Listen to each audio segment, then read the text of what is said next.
আপনি কি আপনার জিমেইল অ্যাকাউন্ট লগ ইন করতে পারছেন না? চিন্তার কিছু নেই। এই ভিডিওতে আমি আপনাকে দেখাবো কিভাবে খুব দ্রুত এবং সহজে রিকভারি ইমেল ব্যবহার করে আপনার জিমেইল অ্যাকাউন্ট পুনরুদ্ধার করবেন। প্রথমে আপনার পছন্দের যে কোনো একটা ওয়েব ব্রাউজার খুলুন। আমি এখানে গুগল ক্রোম ব্যবহার করছি, আপনারাও চাইলে ব্যবহার করতে পারেন। এরপর সার্চ বারে জিমেইল অ্যাকাউন্ট রিকভারি লিখে সার্চ দিন। রেজাল্ট থেকে how to recover your Google account or Gmail অপশনে ক্লিক করুন। পেজটি একটু নিচে স্ক্রল করলে ফরগেট ইউর পাসওয়ার্ড লিখে লিংকে যান এবং রিকভার ইউর অ্যাকাউন্ট অর জিমেইলে ক্লিক করুন। যে ইমেল অ্যাড্রেসটি আপনি পুনরুদ্ধার করতে চাচ্ছেন সেটি এখানে লিখুন এবং নেক্সটে ক্লিক করুন।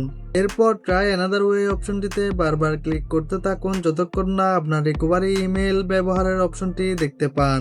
যদি আপনি পূর্বে আপনার অ্যাকাউন্টে কোনো রিকভারি ইমেল অ্যাড্রেস যোগ করে থাকেন তবে গুগল এই অপশনটি দেখাবে। এটি মূলত তখনই সবচেয়ে বেশি কাজে লাগে যখন আপনি ফোন রিসেট করেন বা ফোন হারিয়ে ফেলেন।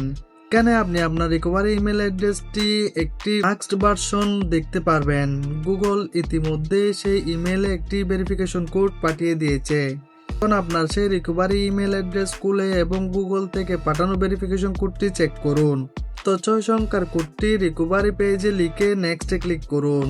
অভিনন্দন, আপনি সফলভাবে আপনার রিকভারি ইমেলটি ব্যবহার করে জিমেইল অ্যাকাউন্ট পুনরুদ্ধার করেছেন। সবশেষে আপডেট পাসওয়ার্ডে ক্লিক করে একটি নতুন পাসওয়ার্ড সেট করে নিন। এই টিপসটি যদি আপনাদের কাজে এসে থাকে তবে ভিডিওটি একটি লাইক দিন এবং এমন আরও টেক টিপস পেতে চ্যানেলটিকে সাবস্ক্রাইব করুন। কোনো প্রশ্ন থাকলে কমেন্ট বক্সে অবশ্যই জানাবেন। ধন্যবাদ।